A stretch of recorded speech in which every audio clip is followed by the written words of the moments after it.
इसका recording studio Ekangar Sarai. Music by Mohan Yadav, presented by Kriska films. आगे काके हमसे प्यार गाथा जान तू ता दूसरे से कराई ले गे।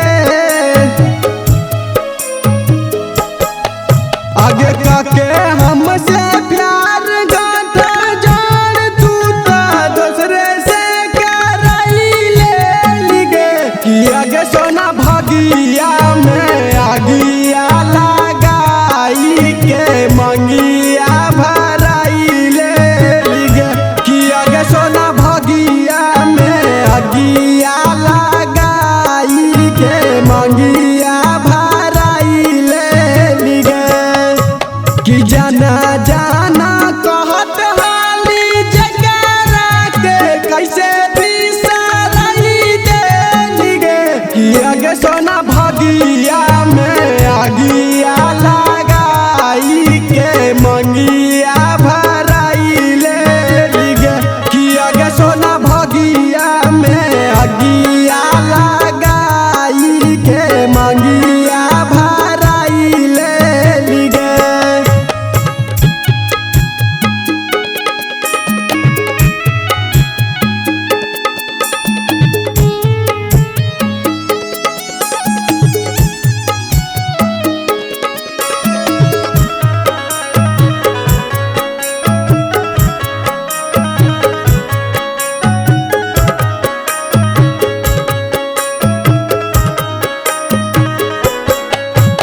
सातो जनम माला खैले हाली गिरिया तब कहे जात हई दोसारा के भिरिया।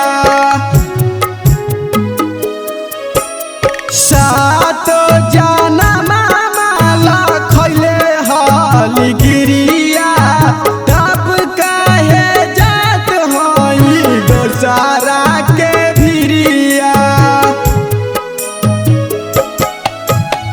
हंसत खेलत जिंदगी में आगिया लगाई के जराई दे गे। आगे सोना भागिया में आगिया लगाई के मंगिया भराई ले गे।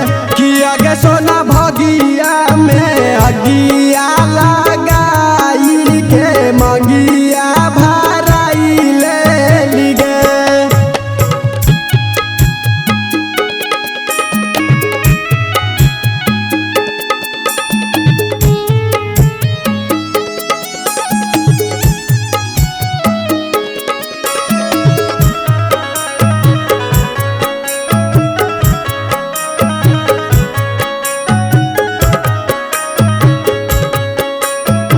इसका रिकॉर्डिंग स्टूडियो एकंगर सराय। तो हरे जान हमके बड़ी याद आई तो हो तो विदाई हमसे जुदाई नहीं सही तो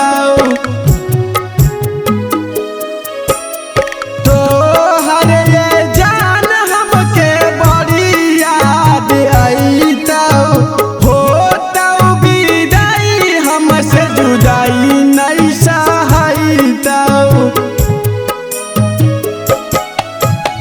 आशा मिटा अंकिता मन तू से कहाँ पराई भेल गे।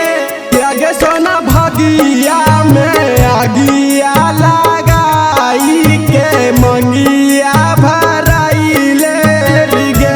कि आगे सोना भागिया में आगिया लगाई के मंगिया भराई ले गे। इसका रिकॉर्डिंग स्टूडियो एकंगर सराय।